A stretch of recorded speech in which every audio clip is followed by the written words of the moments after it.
Assalamualaikum warahmatullahi wabarakatuh. Waalaikumsalam warahmatullahi wabarakatuh.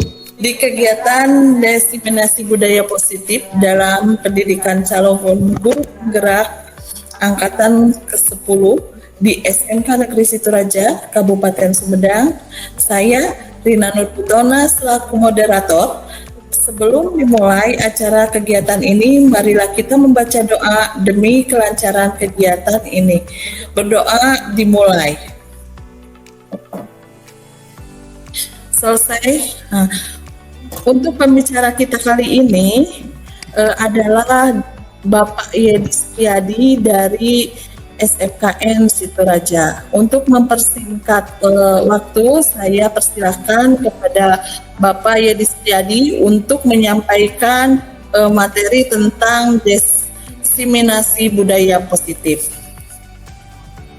Terima kasih Bu Rina atas kesempatannya. Assalamualaikum warahmatullahi wabarakatuh. Waalaikumsalam warahmatullahi wabarakatuh.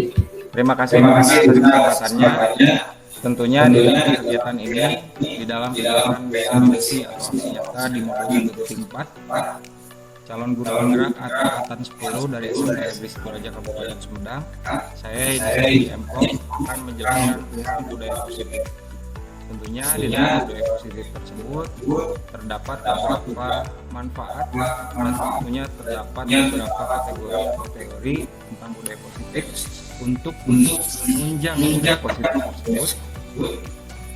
Maka itu izinkan saya untuk menyampaikan materi. Nah, ruang lingkup budaya positif diantaranya yang pertama di sini ada perubahan para peserta belajar, dan yang selanjutnya disiplin, yang kedua ada disiplin positif dan selanjutnya ada kebijakan unit learning. Yang ketiga motivasi, hukuman dan penghargaan.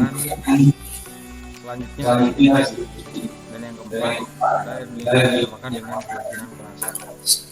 Nah, selanjutnya yang kedua di sini ada kebutuhan dasar manusia dan selanjutnya yang keenam ada 5 posisi kontrol duduk, dan selanjutnya yang keenam segitiga.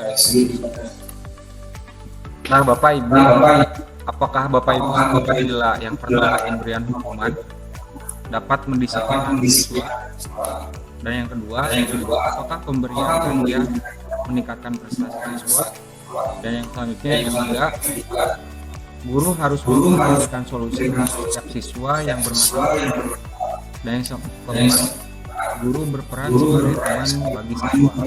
Nah, apakah Bapak Ibu bila hal tersebut dilakukan? Maka Pak Irwan atau Pak Asep Edi, Bu Leni juga, dan yang lain, apakah setuju bila pemberian hukuman dalam siswa? Contoh yang pertama ini boleh dipilih. Poin yang keempat atau ketiga. Lalu kenapa Ibu Bapak setuju dengan kegiatan atau hal tersebut? Mangga Pak Irwan. Assalamualaikum warahmatullahi wabarakatuh. Waalaikumsalam warahmatullahi wabarakatuh. Mohon menjawab Pak Yedi. Ya. Kalau menurut saya ada beberapa hal juga yang saya setuju, yaitu poin 2, 3 sama 4. Kalau untuk zaman sekarang di poin 1 memberi hukuman untuk mendisiplinkan siswa itu agak kurang gitu. Lebih baik dialihkan bukan hukuman gitu Pak. Mungkin segitu Pak. Ya, terima kasih Pak Irwan. Kasih aplaus buat Pak Irwan. Nah, tentunya saya juga sangat setuju dengan Pak Irwan bahwa pemberian hukuman di sini tentunya apakah dapat mendisiplin siswa atau tidak gitu. Tentunya untuk di zaman sekarang itu dengan sikon atau situasi kondisi siswa atau dengan perkembangan zaman, mungkin yang nomor 1 ini pemberian hukuman ini agak sedikit kurang relevan untuk dilakukan. Nah, tetapi untuk poin 2 sampai ke poin 4 tentunya di sini adalah pemberian solusi yang sangat tepat untuk siswa yang memang kita didik di zaman sekarang. Nah, diantaranya pemberian hadiah meningkatkan prestasi siswa, contohnya misalkan ya. Namun hal demikian itu pun disesuaikan dengan situasi dan kondisi. Dikarenakan kenapa? Tidak semua siswa mengerti atau paham terkait pemberian hadiah, contohnya di poin 2 itu untuk meningkatkan prestasi siswa. Tetapi ada juga ada yang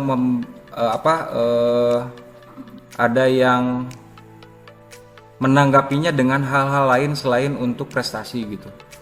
Jadi hal-hal tersebut memang harus disesuaikan dengan situasi dan kondisi, dan selanjutnya dilihat juga dari sifat dan sikap anak tersebut. Nah, itu mungkin untuk pembuka kali ini. Barusan ada yang raise hand ya? Siapa ya? Oh, Bu Rina. Gimana Bu Rina?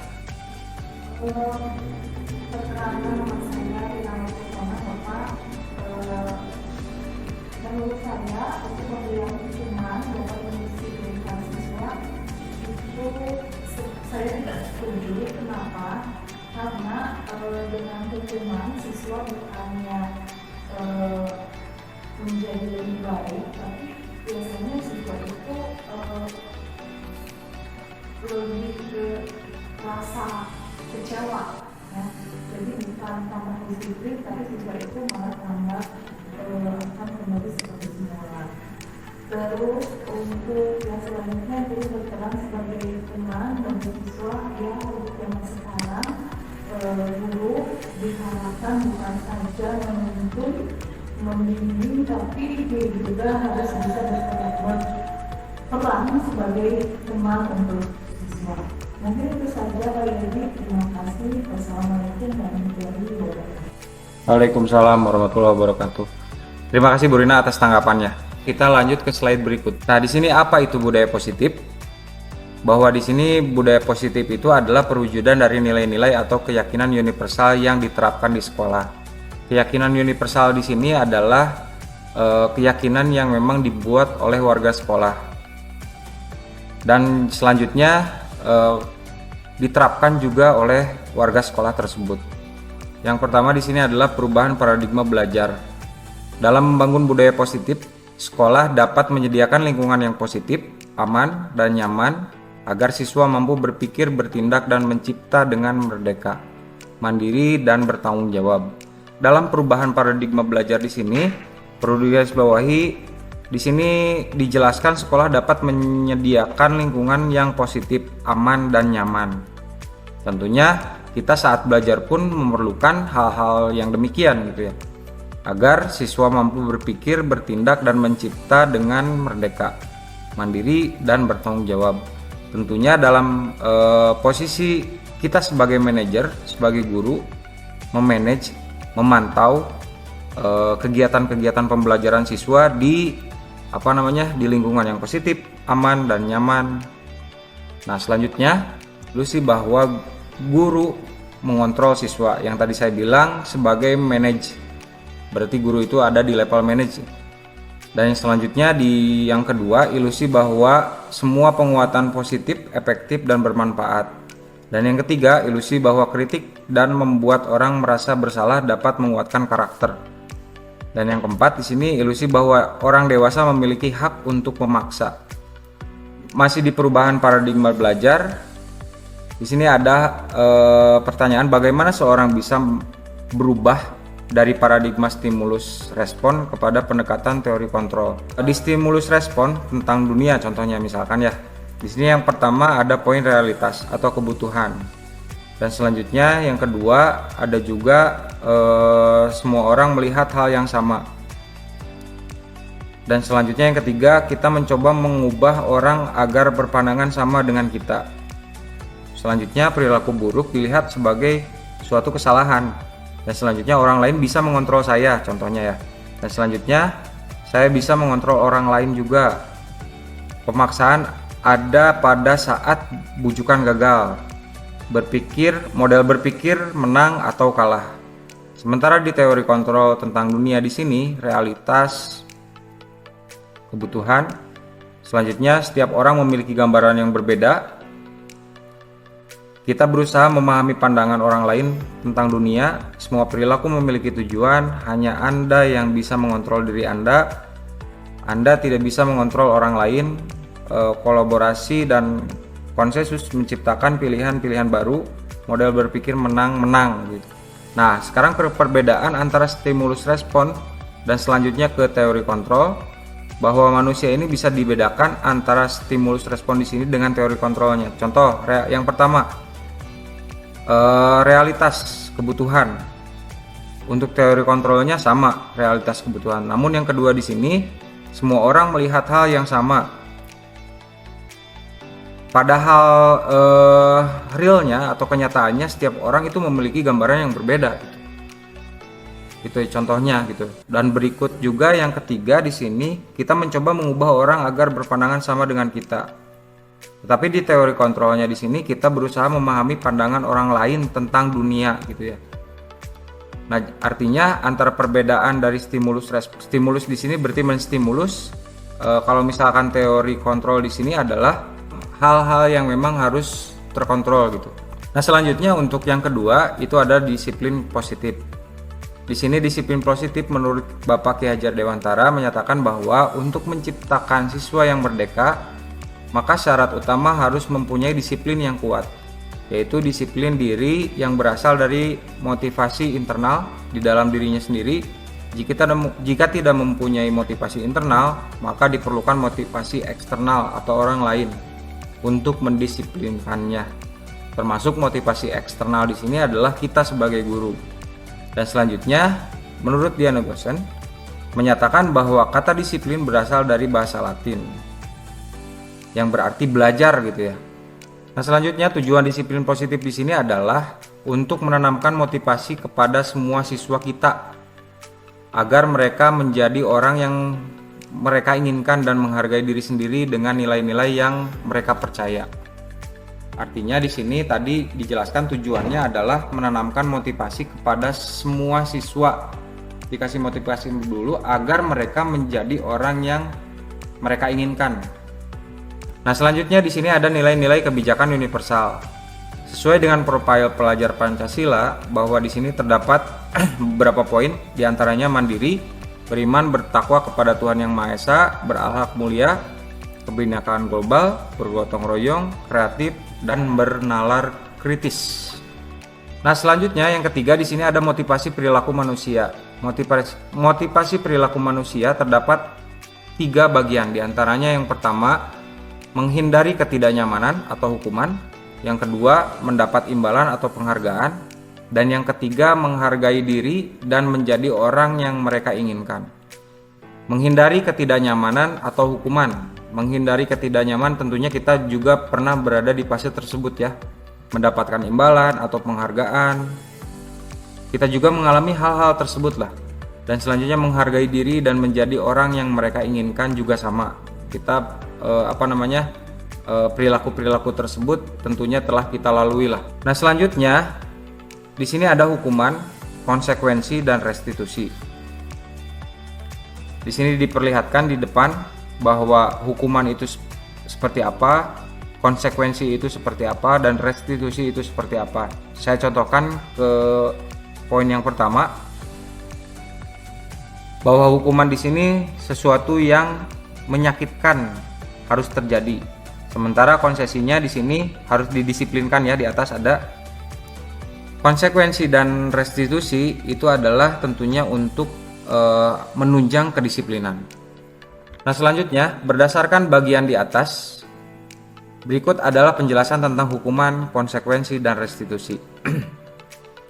Hukuman di sini adalah tidak terencana, bersifat satu arah, bisa berupa hukuman fisik, psikis, atau kata-kata kasar.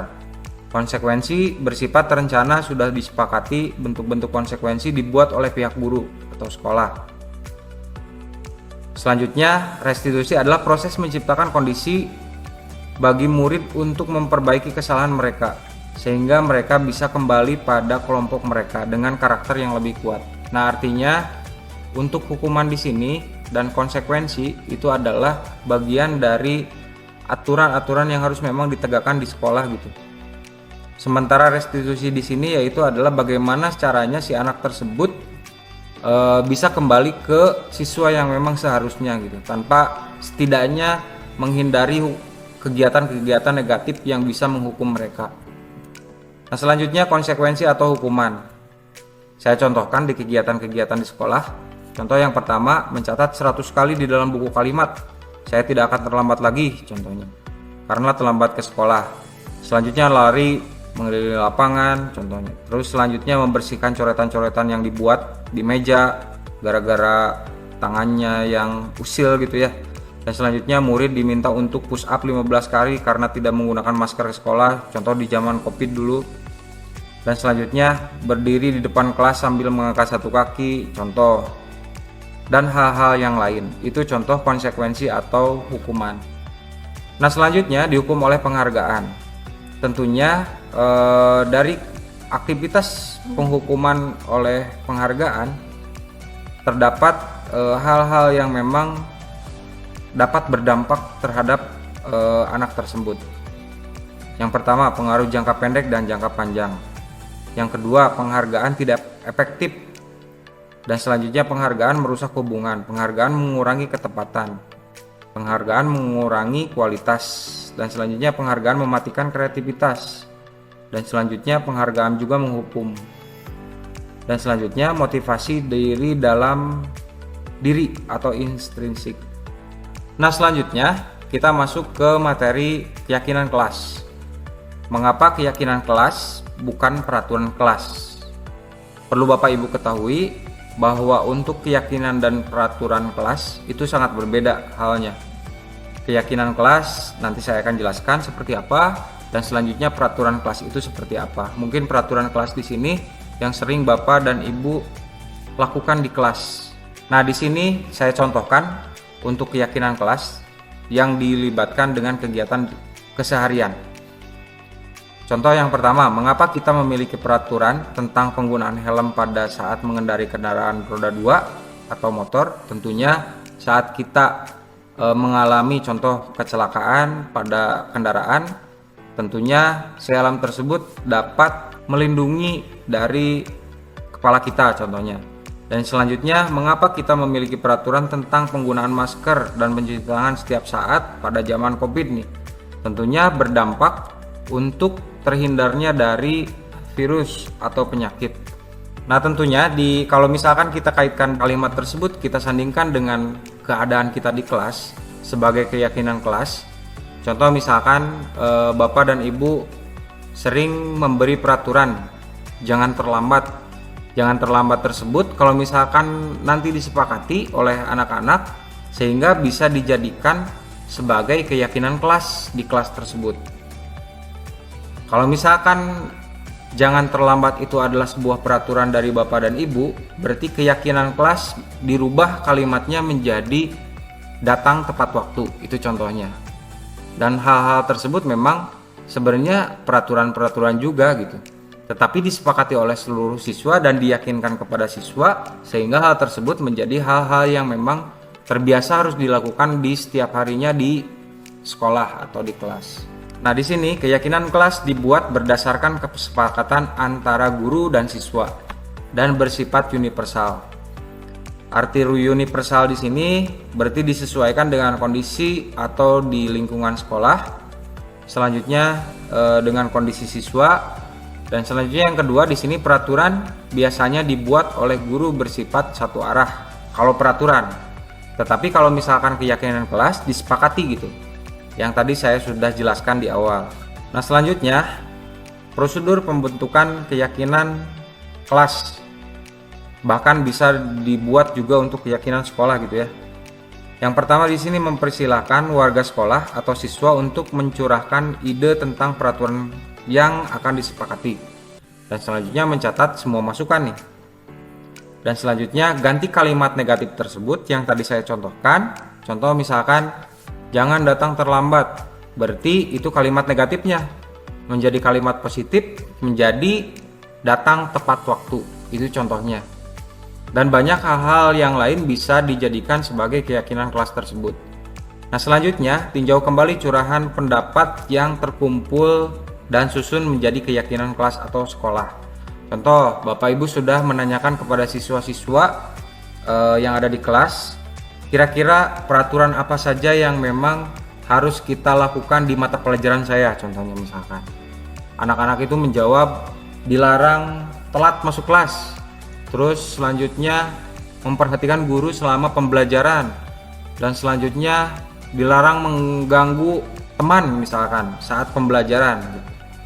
Nah, hal-hal tersebut ditinjau kembali oleh Bapak dan Ibu guru, disebutkan kembali bahwa yang tadi sudah ditulis tersebut ditanyakan kembali ke siswa apakah ini sudah sepakat atau tidak. Kalau misalkan memang ada perubahan dirubah, dan selanjutnya di sini tinjau ulang keyakinan kelas yang sudah tersusun misalkan.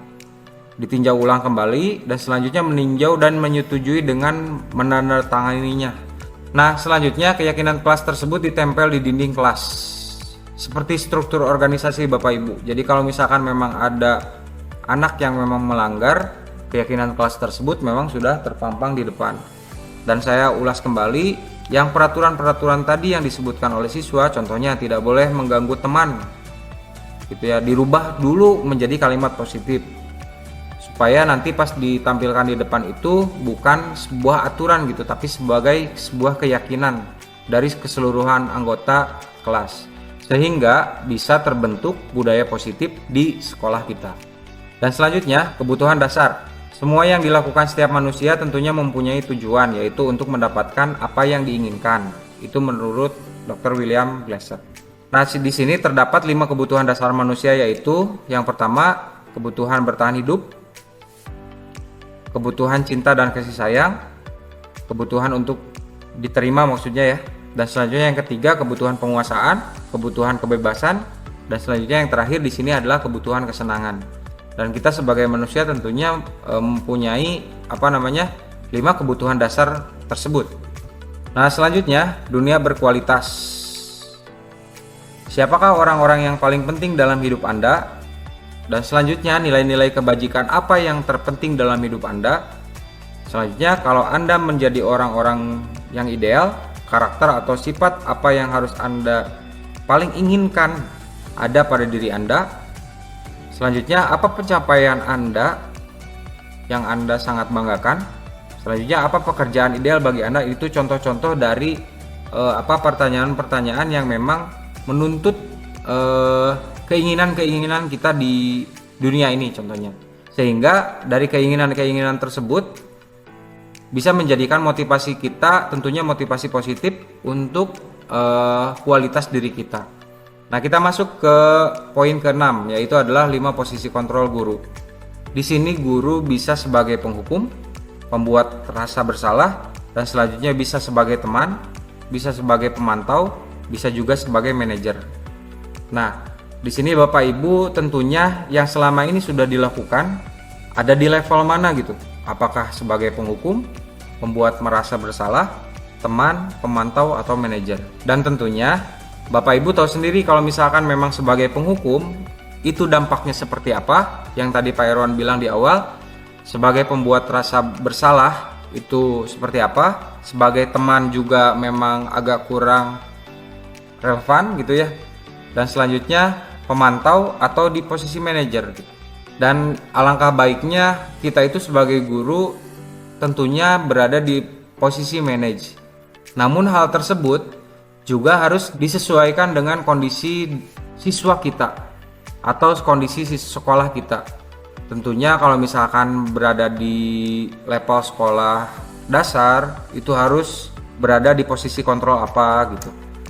Di sekolah menengah pertama itu harus berada di posisi kontrol apa gitu ya. Dan tentunya memang hal tersebut kalau misalkan kita implementasikan di SMK, di sekolah menengah kejuruan, kita itu harus sudah berada di level manage. Kita memanage siswa-siswa kita, mengontrol sesuai dengan kodrat anak tersebut, sesuai dengan keinginan anak tersebut. Namun aturan tetap dijalankan. Nah, selanjutnya saya contohkan dari kelima posisi kontrol guru tersebut.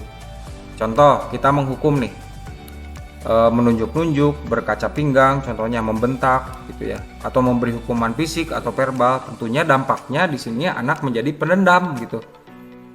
Dan selanjutnya yang kedua, tidak menyukai guru atau mapel tersebut gitu ya. Yang tadinya si anak itu suka terhadap mata pelajaran tersebut. Contoh misalkan mata pelajaran Pak Irwan di jaringan, yang tadinya anaknya suka, Pak Irwan dikarenakan galak dan sebagainya gitu. Si anak tersebut menjadi tidak suka gitu ke mata pelajarannya, bahkan bukan ke gurunya. Itu gara-gara si guru tersebut gitu. Kalau misalkan di posisi penghukum. Dan selanjutnya yang kedua, di sini pembuat merasa bersalah. Contoh, saya ngasih hukuman kepada siswa dengan suara lembut, namun menyalahkan siswa tersebut gitu. Saya nggak marah gitu, tapi seolah-olah saya menyalahkan siswa tersebut. Dan tentunya dampaknya adalah membuat siswa merasa bersalah gitu. Bahkan yang dikhawatirkan atau ditakutkan mentalnya juga kena gitu ya. Dan selanjutnya yang ketiga di sini sebagai teman. Saya contohkan misalkan guru bersikap ramah gitu, terlalu dekat dan sebagainya. Dampak di sini di antaranya adalah murid bergantung pada satu orang nantinya gitu ya. Dan selanjutnya membuat siswa tidak mandiri gitu. Sebagai teman tersebut harus ada posisi controllingnya. Jangan sampai kita terlalu dekat terhadap murid sehingga si anak tersebut kebablasan. Maksudnya kebablasan di sini adalah menjadi tidak mempunyai attitude terhadap guru gitu.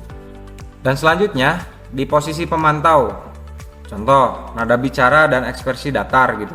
Selanjutnya identitas berhasil, pemantau tetap memantau saat siswa diberi sanksi gitu. Namun di sini terdapat dampak bahwa hukuman yang diberi tanpa melihat nilai kebajikan gitu ya, tidak sepenuhnya mandiri. Jadi si anak tersebut gimana ya, ngambang gitulah.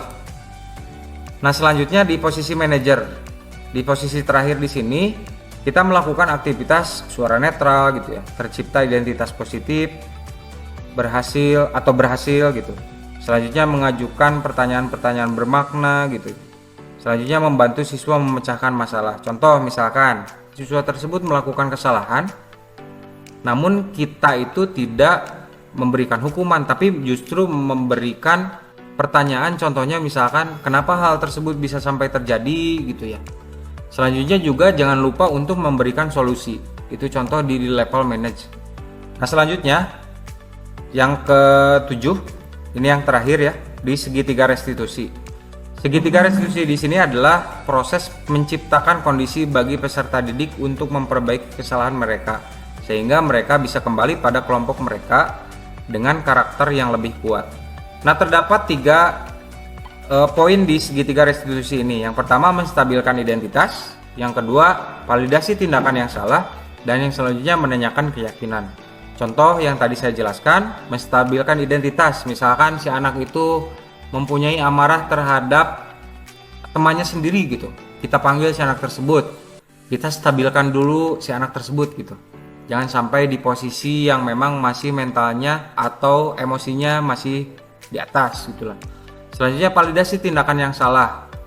Sebelum ke validasi juga kita harus bertanya kenapa hal tersebut memang terjadi gitu. Selanjutnya di validasi tindakan yang salah di sini, apakah kita itu harus menanyakan apakah tindakan yang si anak tersebut lakukan itu salah atau benar gitu ya. Kalau misalkan salah, apa yang akan dilakukan oleh anak tersebut, dan kita juga saling memberi masukan terhadap anak tersebut gitu. Selanjutnya juga termasuk menanyakan keyakinan. Contoh, misalkan kita sudah membuat keyakinan kelas di kelas kita. Nah, keyakinan apa yang kira-kira yang dilanggar oleh anak tersebut gitu ya. Dan selanjutnya apa yang akan dilakukan oleh anak tersebut agar kembali ke keyakinan kelas kita. Yang pertama, menstabilkan identitas. Langkah pertama ini bertujuan untuk membantu individu melihat dirinya sebagai orang yang berharga dan mampu belajar dari kesalahan. Hal ini dapat dilakukan dengan cara yang pertama, menunjukkan empati dan pengertian. Dengarkan dengan penuh perhatian dan tunjukkan bahwa guru memahami perasaan dan perspektif mereka. Yang kedua, hindari penilaian dan label negatif. Hindari menyebut mereka dengan label seperti nakal atau pembuat masalah. Fokuslah pada perilakunya, bukan pada orangnya. Dan yang ketiga, tekankan kekuatan dan potensi mereka. Ingatkan mereka tentang hal-hal positif yang telah mereka lakukan dan tunjukkan keyakinan guru pada kemampuan mereka untuk berubah. Yang kedua, validasi tindakan yang salah. Langkah kedua ini bertujuan untuk membantu individu memahami konsekuensi dari tindakannya dan mengapa tindakan tersebut salah. Hal ini dapat dilakukan dengan cara yang pertama, menjelaskan aturan dan ekspektasi. Jelaskan dengan jelas apa yang boleh dan tidak boleh dilakukan dan mengapa aturan tersebut penting. Yang kedua, diskusikan konsekuensi dari tindakan. Bantu mereka memahami bagaimana tindakan mereka telah berdampak pada diri mereka sendiri, orang lain, dan komunitas. Dan yang terakhir, hindari menyalahkan atau mempermalukan. Fokuslah pada perilaku, bukan pada orangnya. Hindari membuat mereka merasa malu atau bersalah. Yang ketiga, menanyakan keyakinan. Langkah ketiga ini bertujuan untuk membantu individu mengembangkan keyakinan yang positif dan membangun tentang diri mereka sendiri dan kemampuan mereka untuk membuat pilihan yang lebih baik di masa depan. Hal ini dapat dilakukan dengan cara dorong mereka untuk merenungkan tindakan mereka. Bantu mereka untuk memahami apa yang mendorong mereka untuk melakukan tindakan yang salah. Dan yang kedua, bantu mereka mengembangkan strategi untuk membuat pilihan yang lebih baik. Ajarkan mereka keterampilan pemecahan masalah dan pengambilan keputusan. Dan yang terakhir, berikan dukungan dan dorongan. Yakinkan mereka bahwa guru tersebut percaya pada mereka dapat berubah.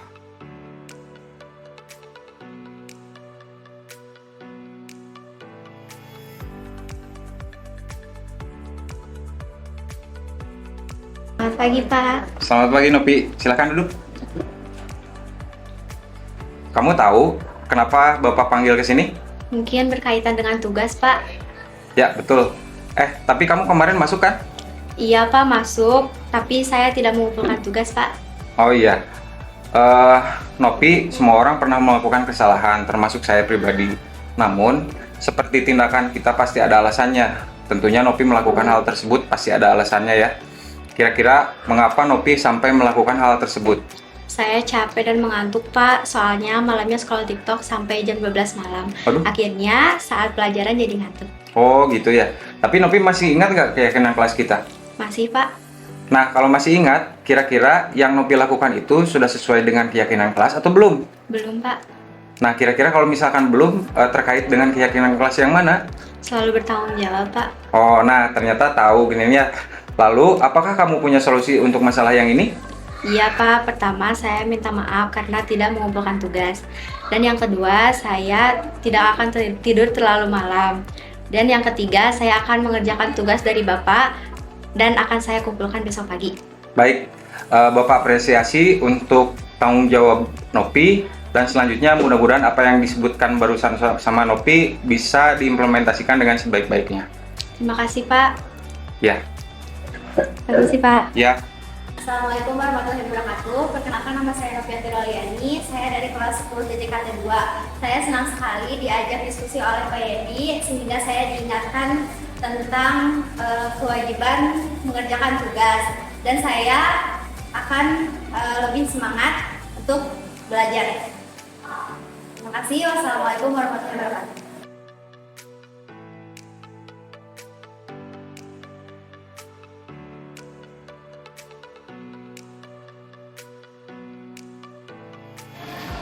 Selamat siang, Pak. Selamat siang, Ri. Silakan duduk. Andri, tadi Bapak melihat kamu pas istirahat pertama itu membuang sampah sembarangan. Apakah betul? Iya, Pak. Tadi saya membuang sampah sembarangan. Nah, menurut Andri, apakah tindakan tersebut dalam membuang sampah sembarangan itu sebuah masalah atau bukan? Iya, Pak, masalah. Baiklah, di sini Bapak tidak akan mencari sebuah permasalahannya, namun bagaimana solusi untuk mengatasi permasalahan tersebut. Baik, Pak. Nah, selanjutnya Bapak tahu bahwa kamu pasti senang melakukan hal tersebut, atau mungkin kebiasaan-kebiasaan yang sering dilakukan untuk membuang sampah sembarangan. Tapi kamu juga merugikan diri sendiri, dan sekarang kamu dalam sebuah masalah, dan tentunya merugikan diri kamu sendiri ya. Iya, Pak. Nah, sekarang mari kita ingat kembali keyakinan kelas kita. Apakah Andri masih ingat dengan keyakinan kelas kita? Yang mana kira-kira yang belum kamu lakukan? menjaga lingkungan kelas dan sekolah, Pak. Oh iya, dalam hal ini kamu merasa senang, tetapi apakah itu sudah sesuai dengan keyakinan kelas atau belum? Belum, Pak. Oh, belum. Nah, mulai sekarang, marilah kita selalu mengindahkan keyakinan kelas dan sekolah yang sudah kita sepakati bersama. Untuk memperbaiki kesalahan kamu, apa yang kamu harus lakukan kira-kira? Saya akan membersihkan halaman yang saya kotori dan tidak akan membuang sampah sembarangan lagi, Pak. Nah, bagus. Mudah-mudahan apa yang kamu sebutkan barusan bisa kamu implementasikan di setiap kamu sekolah atau bahkan di lingkungan kamu nanti. Bahwa membuang sampah sembarangan ini sangatlah mengotori lingkungan ya. Dan lingkungan kamu bisa-bisa nanti menyebabkan banjir dan sebagainya. Mudah-mudahan dari obrolan kita sekarang bisa kamu implementasikan dan mudah-mudahan bisa bermanfaat di kemudian hari. Terima kasih Andri. Ya, Pak, terima kasih. Ya, sama-sama. Perkenalkan, nama saya Andri, siswa dari SMK Negeri Situraja. Saya sangat senang berdiskusi dengan Pak Yedi Setiadi untuk memecahkan suatu masalah sehingga saya menjadi lebih dewasa dalam melakukan suatu hal. Terima kasih Pak Yedi. Nah, Bapak Ibu, bahwa segitiga restitusi di sini bukanlah hukuman. Sesuai dengan yang saya jelaskan tadi, bahwa kita itu harus berada di level manage sebagai fasilitator mungkin untuk siswa gitu ya. Nah, di sini melainkan proses yang membantu individu untuk belajar dari kesalahan mereka dan menjadi individu yang lebih baik. Tentunya dari ketiga tahapan segitiga restitusi yang tadi saya jelaskan.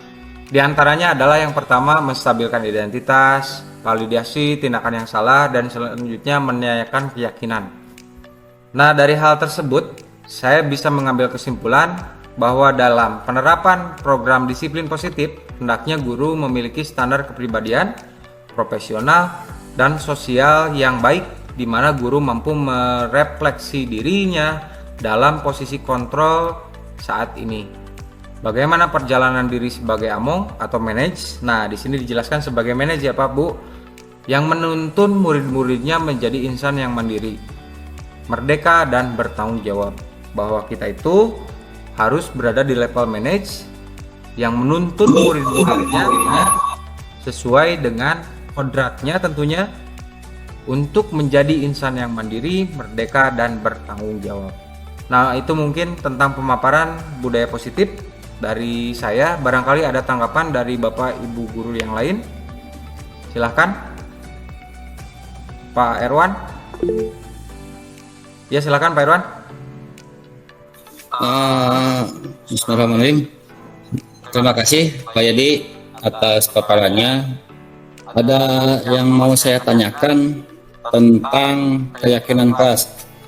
Apakah keyakinan kelas harus dibuat terus-menerus Pak? Itu dan untuk apa? Terus tadi ada keyakinan kelas itu harus misalnya ditempel di dinding. Misalnya dalam satu kelas itu ada beberapa guru, ada 10 guru yang mengajar, apakah harus semuanya ini guru A, guru B, guru C, dan seterusnya? Apakah atau disatukan dalam satu poster atau gimana gitu? Mungkin itu aja Pak. Terima kasih. Assalamualaikum warahmatullahi wabarakatuh. Waalaikumsalam warahmatullahi wabarakatuh. Barangkali dari yang lain? Pak Asep, Bu Leni, Pak Iman, Bu Rina, siapa lagi nih teh? Ya, Bu Leni.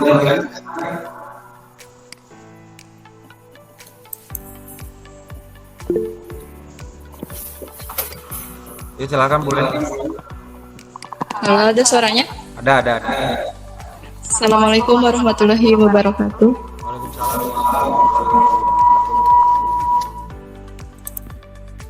Sebelumnya saya ucapkan terima kasih atas kesempatannya, dan saya terima kasih juga kepada Bapak Yedi Setiadi atas penjelasannya yang sangat mudah dipahami oleh saya khususnya. Sehingga saya bisa mendapatkan beberapa pengetahuan baru dan pemahaman yang lebih kuat tentang budaya positif. Saya hanya ingin menanggapi saja ya Pak ya. Baik Bu. untuk budaya positif ini harapan saya semoga kita semua bisa menerapkan teori-teori budaya positif di kelas ataupun di sekolah. Tidak hanya budaya positif antara guru dan siswa, tetapi juga antara guru dengan guru. Sehingga semua guru dalam sekolah tersebut bisa bersama-sama berkolaborasi untuk membangun budaya positif tersebut dan yang pada akhirnya bisa menumbuhkan atau membentuk karakter siswa sesuai dengan yang tertera pada profil pelajar Pancasila. Seperti yang kita tahu ya Pak ya,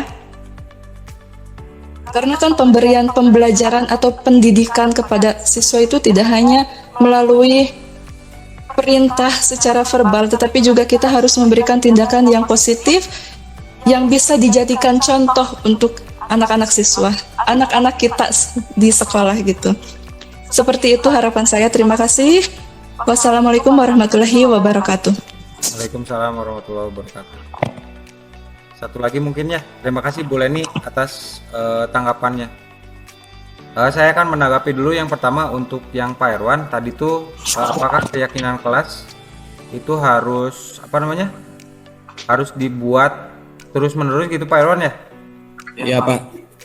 Nah tentunya Pak Irwan untuk keyakinan kelas di sini kondisional gitu. Yang pertama tentunya di setiap kelas yang Bapak ajar, kelas A ataupun kelas B itu keyakinan kelasnya berbeda-beda. Namun kondisinya apabila dilaksanakan di dalam satu kelas, contohnya misalkan satu kelas A, apakah keyakinan tersebut bisa terus diupdate atau hanya cukup dengan satu kali? Jawabannya adalah disesuaikan dengan situasi kondisi yang memang ada di kelas kita gitu. Toh kalau misalkan kalau misalkan di pertemuan pertama itu kondisi anaknya seperti ini, tetapi pas kita masuk ke pertemuan yang kedua di minggu depan misalkan kondisi anaknya memang berbeda lagi, ya maka hal tersebut memang kita untuk keyakinan kelasnya harus diupdate gitu, harus disesuaikan juga. Dan tidak ada acuan memang bahwa keyakinan kelas tersebut harus dirubah setiap waktu ataupun hanya dalam satu waktu. Artinya keyakinan kelas tersebut dilakukan secara kondisional gitu Pak. Nah selanjutnya yang kedua, pertanyaan yang kedua adalah yang ditempel di depan itu ya Pak ya? Iya Pak. Nah itu hanya sebatas fasilitas itu Pak. Kalau misalkan memang benar juga kata Pak Erwan, kalau misalkan berkaitan dengan guru yang lain itu harus seperti apa? Mungkin kan banyak gurunya gitu. Ya kan kita mah sudah masuk ke zaman teknologi gitu Pak Irwan ya. Kita bisa masuk ke disimpan di Jamboard, contohnya misalkan di Padlet gitu ya. Bahkan hanya di Google Docs saja gitu. Nanti linknya di-sharekan gitu ya. Pas kita awal pembelajaran itu sharekan ke anak-anak linknya gitu. Keyakinan kelas yang kita telah buat di minggu depan nih, hati-hati gitu ya, misalkan gitu ya, tapi jangan ngancam juga Pak. Nah itu mungkin udah jelas kira-kira Pak Erwan? Oke Pak, terima kasih untuk paparannya, sangat membantu dan sangat menginspirasi buat saya, dan insya Allah saya implementasikan di kelas. Baik Pak, terima kasih juga. Baik kalau begitu terima kasih Bapak Ibu telah mengikuti diseminasi aksi nyata guru penggerak yang saya lakukan kali ini. Terima kasih atas perhatiannya. Terima kasih juga yang tadi telah menambahkan Bu Leni, Pak Erwan, Bu Rina. Alhamdulillah kita sudah berada di penghujung acara. Terima kasih atas perhatiannya. Wabillahi taufiq wal hidayah. Wassalamualaikum warahmatullahi wabarakatuh. Waalaikumsalam warahmatullahi wabarakatuh. Baiklah, terima kasih Pak Yedi, pemaparan yang sangat luar biasa sekali dan bermanfaat sekali untuk kita terapkan pada proses pembelajaran kita untuk menciptakan budaya positif di sekolah kita. Terima kasih Bapak Ibu atas kesempatannya untuk mengikuti GIMIT tentang diseminasi budaya positif. Saya tutup saja. Selamat malam. Wassalamualaikum warahmatullahi wabarakatuh. Waalaikumsalam warahmatullahi wabarakatuh.